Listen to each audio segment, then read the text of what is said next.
അൽഹംദുലില്ലാഹി നഹ്മദുഹു വനസ്തഈനുഹു വനുഅ്മിനു ബിഹി വനതവക്കലു അലൈഹി വനഊദു ബില്ലാഹി മിൻ ശുറൂരി അൻഫുസിനാ വമിൻ സയ്യിആതി അഅമാലിനാ മൻ യഹ്ദിഹില്ലാഹു ഫലാ മുദില്ല ലഹു വമൻ യുദ്ലിൽഹു ഫലാ ഹാദിയ ലഹു ونشهد أن لا إله إلا الله وأن محمدا عبده ورسوله أرسله بالهدى ودين الحق ليظهره على الدين كله ولو كره المشركون اللهم صل على سيدنا محمد وعلى آل سيدنا محمد أما بعد.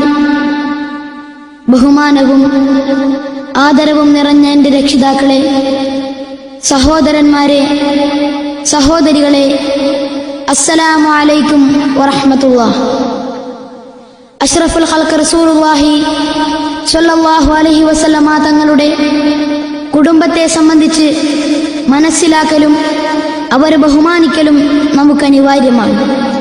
തിരുനബി തങ്ങളുടെ ഉന്നാര കുടുംബത്തിന്റെ മഹത്വങ്ങളും മഹിഷ്ഠതകളും പറഞ്ഞു തീർക്കാൻ സാധ്യമല്ലെങ്കിലും ബറക്കത്തിന് വേണ്ടി ചില സുപ്രധാന ചരിത്ര ഭാഗങ്ങളും മഹിമകളും നിങ്ങളുടെ മുമ്പിൽ വെക്കുവാനാണ് ഞാൻ ആഗ്രഹിക്കുന്നത്.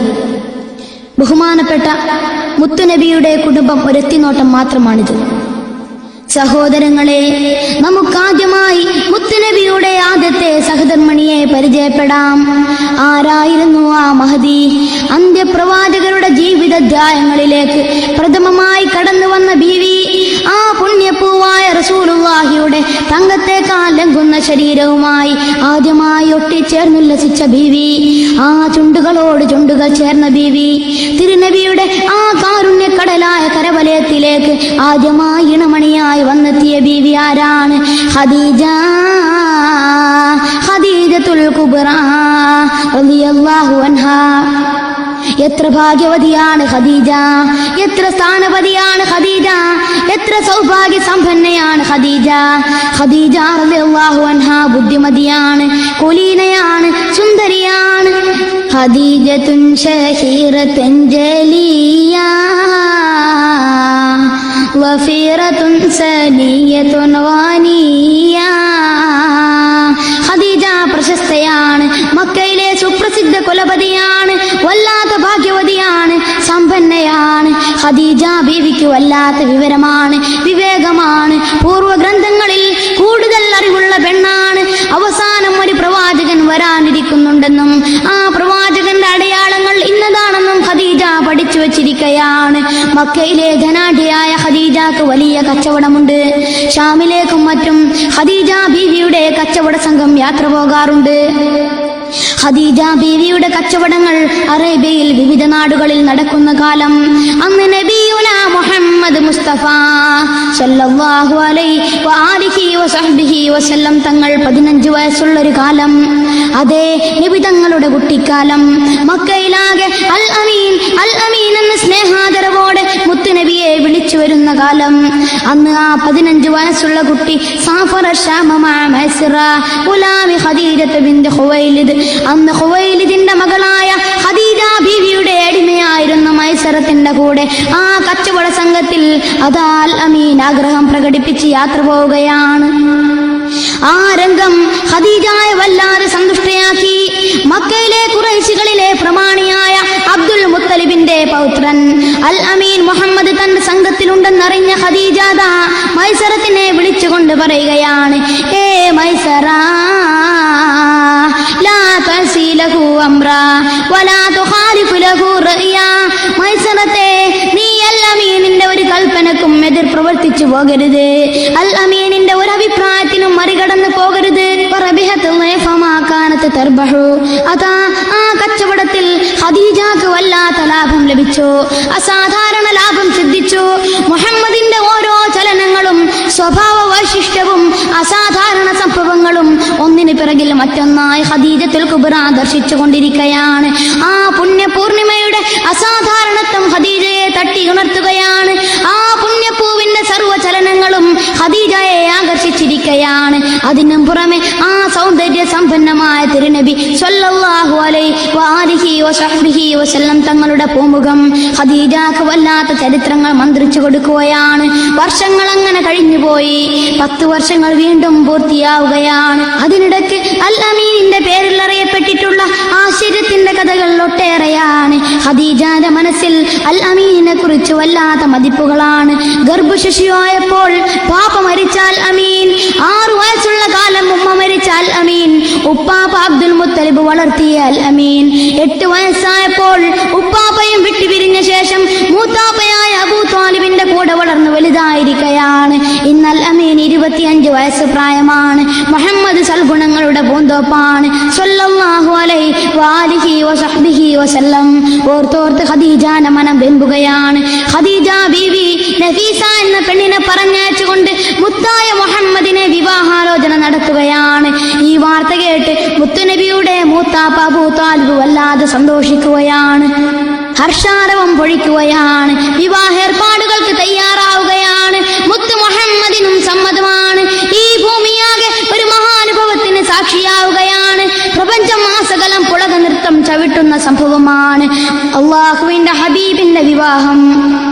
പ്രപഞ്ചനാഥന്റെ പുണ്യപ്രവാചകന്റെ മംഗലം ആകാശഭൂമികളുടെ സർവമലക്കുകളുടെ പക്ഷിമൃഗാദികളുടെ അഖില നിഖില ചരാചരങ്ങളുടെ കാരണഭൂതരായിട്ടുദിച്ച അമ്പിയ ശിരോമണിയുടെ പുന്നാരമംഗലം. ഈ കല്യാണത്തിന് ലോകം സാക്ഷിയാവുകയാണ്. അതാ നിശ്ചയിക്കപ്പെട്ട മംഗല ദിവസം സമാഗതമായി. ഖുറൈശി പ്രമാണിമാർ കല്യാണത്തിനെത്തി. വൽ മുസവ്വിജു ലഹു ബിഹാ അമ്മുഹു അബൂ ത്വാലിബ് മഅ ഹുദൂരി ഹംസ. തിരുനബിയുടെ പുന്നാര മൂത്താപ്പ അബൂ ത്വാലിബ് ഖദീജയുടെ നിക്കാഹിന് നേതൃത്വം നൽകി. മറ്റൊരു പിതൃവരായ ഹംസ റളിയല്ലാഹു അൻഹു സാക്ഷിയായി സന്നിഹിതരായിരിക്കുകയാണ്. ഖുറൈശി പ്രമുഖരും നാട്ടുനേതാക്കളും സമാഗതമായിരിക്കുകയാണ്. 12 ഉഖിയ സ്വർണം നബിയുനാ സ്വല്ലല്ലാഹു അലൈഹി വസല്ലം ഖദീജക്ക് മഹറായിട്ട് നൽകി ഇണയായി സ്വീകരിച്ചു കഴിഞ്ഞു. ലോക ചരാചരങ്ങൾ പുളകഹർഷത്താൽ മംഗളഭാവുകങ്ങൾ പാടിക്കഴിഞ്ഞു. അന്ന് ഖദീജക്ക് 40 വയസ്സാണ്. മുത്തായ മുഹമ്മദിന് 25 വയസ്സാണ്. സ്വല്ലല്ലാഹു അലൈഹി വസല്ലം. ഖദീജ ഖൈറു നിസാഇ ഖുറൈശിൻ നസബ വഅക്സറുഹുന്ന മാലാ വഅഫറുഹുന്ന ജമാലാ. ഖദീജ ഖുറൈശി തറവാട്ടിലെ ഉന്നതിയുള്ളവരാണ്, ധനികയാണ്, വല്ലാത്ത സുന്ദരിയാണ്. അന്ന് തൊട്ട് ഖദീജയുടെ സമ്പത്ത് ആ പുണ്യ ഭർത്താവിന്റെ ജീവിതത്തിന് വേണ്ടിയായി മാറിക്കഴിഞ്ഞു. ഏതേത് നേരവും ഖദീജ ബീവി ഭർത്താവിനെ സന്തുഷ്ടനാക്കാൻ തുനിഞ്ഞു. വർഷങ്ങൾ അങ്ങനെ നീങ്ങിക്കൊണ്ടിരിക്കുകയാണ്. ഖദീജയുടെ പൊന്നാര ഭർത്താവിന് അപൂർവമായ ചില വ്യത്യാസങ്ങൾ കാണപ്പെടുകയായി. ഒറ്റയ്ക്കിരിക്കണം, പടച്ച തമ്പുരാനെ തന്നെ ഓർത്തിരിക്കണം, ദിക്റിലും ഫിക്റിലും കഴിഞ്ഞുകൂടണം. അതിനു വേണ്ടി പരിശുദ്ധ മക്കയിലെ ഹിറാ പർവ്വതത്തിന്റെ ഗുഹയിൽ ഒഴിഞ്ഞിരിക്കുക പതിവായി. ആ പുന്നാരപ്പൂവ് നിരന്തരം ഓരോ സ്വപ്നങ്ങൾ കാണുക പതിവായി. നേരം പുലർന്നാൽ കണ്ട സ്വപ്നം പകൽ വെളിച്ചം പോലെ പുലരുകയായി. വല്ലാത്ത ആനന്ദഹർഷമായി മാറി. ആകാശത്തു നിന്നതാ തീക്കനലുകൾ അങ്ങിങ്ങായി വർഷിക്കുകയായി. എന്താണ് ഭൂമിയിൽ നടക്കാൻ പോകുന്നത്? അള്ളാഹുവിന്റെ വഹി എന്ന ദിവ്യ സന്ദേശം അവന്റെ പ്രവാചകന് നൽകുന്ന സമയം അടുത്തടുത്തു കൊണ്ടിരിക്കുകയാണ്. അതാ ആ വഹിന്റെ മാറ്റുലികൾ കേൾക്കാൻ ശൈത്താൻമാർ ആകാശത്തേക്ക് എത്തി നോക്കുകയാണ്. എത്തി നോക്കുന്ന പിശാചുക്കളെ ആകാശത്തിന് നെറിഞ്ഞാട്ടുന്ന തീക്കൊള്ളികളാണ് അങ്ങിങ്ങായി നിരന്തരം കാണപ്പെടുന്നു. ഈ സംഭവങ്ങളെ മുത്ത് മുഹമ്മദ് അനുഭവിച്ചു കൊണ്ടിരിക്കുകയാണ്. എന്താണ് സംഭവിക്കാൻ പോകുന്നതെന്ന് പിടികിട്ടുന്നില്ല. ആ മുത്ത് പലപ്പോഴും ഏകാന്തവാസത്തിലാണ്. ഖദീജ ബീവി പലപ്പോഴും ഹിറാ പർവ്വതത്തിൽ കയറുകയും ഇറങ്ങുകയും ചെയ്യുന്നു. തന്റെ പ്രിയപ്പെട്ട ഭർത്താവിന് ആവശ്യമായ ഭക്ഷണ സൗകര്യം എത്തിച്ചു കൊടുത്തുകൊണ്ടിരിക്കുന്നു. ഇടയ്ക്കിടയ്ക്ക് ഹിറായിൽ നിന്ന് ആ മുത്ത് ഇറങ്ങി വരും. അതാ ഒരു ദിവസം മലമുകളിൽ നിൽക്കുമ്പോൾ യാ മുഹമ്മദ് മുഹമ്മദ് എന്നൊരു വിളിയാളം കേട്ടുപോയി. ആ പുണ്യപ്പൂവിന് ഒന്നും തിരിഞ്ഞില്ല. ആരാണ് വിളിക്കുന്നത്? ഫനളറ യമീനൗ വശിമാല.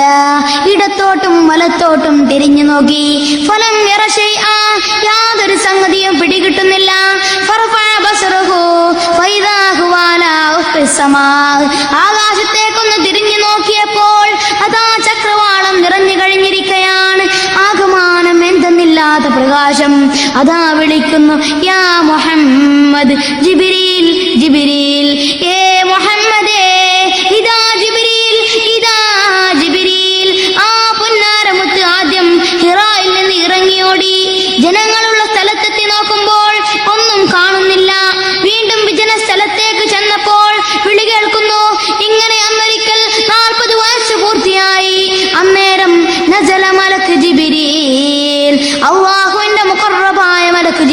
ഇറങ്ങി വരികയാണ്. ഇഖ്റ എന്ന മണിരാഗം മുഴക്കുകയാണ്. ഇല്ല ഇല്ല, ഞാൻ ഓതാൻ പഠിച്ചിട്ടില്ല. ഇതായിരുന്നു തങ്ങൾ പ്രത്യുത്തരം കൊടുത്തത്. തങ്ങളെ ജിബ്രീൽ പിടിച്ചു ഞെക്കിയിട്ട് ഓതുവാൻ കൽപ്പിക്കുകയായിരുന്നു. അവസാനത്തെ പ്രാവശ്യം മാലം ഞാലം വരെ ഓതിക്കൊടുത്തു. ഒന്നും മുൻ പരിചയമില്ലാത്ത മുത്തുനബി മുഹമ്മദ് മുസ്തഫ സ്വല്ലല്ലാഹു അലൈഹി വആലിഹി വസഹ്ബിഹി വസല്ലം വീട്ടിലേക്ക് ഓടുകയാണ്. ഇമാം ബുഖാരി നിവേദനം ചെയ്യുകയാണ്, ഫറജഅ ബിഹാ റസൂലുള്ളാഹ് സ്വല്ലല്ലാഹു അലൈഹി വസല്ലം യർജഫു ഫുആദുഹു. അതാ നബി സ്വല്ലല്ലാഹു അലൈഹി വസല്ലമ തങ്ങൾ ഹൃദയം കിടുകിടെ വിറച്ച് ഓടിപ്പോവുകയാണ്. ഫദഖല അലാ ഖദീജത്ത് ബിൻത് ഖുവൈലിദ്. നബി തങ്ങൾ തന്റെ പുന്നാര മണവാട്ടിയായ ജീവിത പങ്കാളിയായ ശാന്തിയുടെ നാഴികക്കല്ലായ വിജ്ഞാന സിദ്ധയായ നാരീമണി ഖദീജത്തുൽ കുബ്രായുടെ ചാരത്തേക്ക് കിതച്ച് കുതിച്ചോടി വന്നതാ പറയുകയാണ്, സമ്മിലൂനി സമ്മിലൂനി യാ ഖദീജ, ഹേ ഖദീജ, എനിക്ക് പുതപ്പിട്ട് തരുവീൻ, എന്നെ പുതപ്പിട്ട് മൂടിത്തരുവീൻ. വസമ്മലൂഹു ഹത്താ ദഹബ അൻഹുർ. അതാ ഖദീജ മുത്ത് നബിയെ പുതപ്പിട്ട് മൂടിക്കൊടുത്തു. ആ മുത്തിന്റെ മനോഭയം പമ്പ കടന്നുപോയി. ഹിറാ ഗുഹയിൽ വെച്ച് നടന്ന എല്ലാ സംഭവങ്ങളും മുത്ത് മുഹമ്മദ് മുസ്തഫ സ്വല്ലല്ലാഹു അലൈഹി വആലിഹി വസഹബിഹി വസല്ലം തങ്ങൾ ഖദീജയ്ക്ക് വിവരിച്ചു കൊടുത്തു. നബി തങ്ങൾ ഇവിടുത്തെ പുന്നാര ഖദീജയോട് പറയുന്നു, ഖദീജ ലഖദ് ഖശീതു അലാ നഫ്സി. ഖദീജ, ഞാൻ എന്റെ കാര്യത്തിൽ വല്ലാതെ പേടിച്ചു പോയി ഖദീജ. ഖദീജ തന്റെ മണിമാരനെ ശാന്തരാക്കി. തന്റെ മഅ്ശൂഖിനെ, തന്റെ മാണിക്യപ്പൂവിനെ, തന്റെ പുന്നാര മുത്തിനെ, തന്റെ ഇരുലോക നിദാന സത്തിനെ, തന്റെ കരൾക്കനിയായ മണിമാരനെ ഖദീജ ശാന്തരാക്കി. കല്ലാ വല്ലാഹി മാ യുഹ്ദീകല്ലാഹു അബദാ. ഇല്ല തങ്ങളെ, പടച്ച തമ്പുരാൻ ഒരിക്കലും തങ്ങളെ വൈഷമത്തിൽ അകപ്പെടുത്തുകയില്ല. ഖദീജ തുടരുകയാണ്, ഇന്നക ലതസിലുർ റഹ്മ വതഹ്മിലുൽ കല്ല വതക്സിബുൽ മഅദൂം വതഖ്രിൽ ലൈഫ വതുഈനു അലാ നവാഇബിൽ ഹഖ്.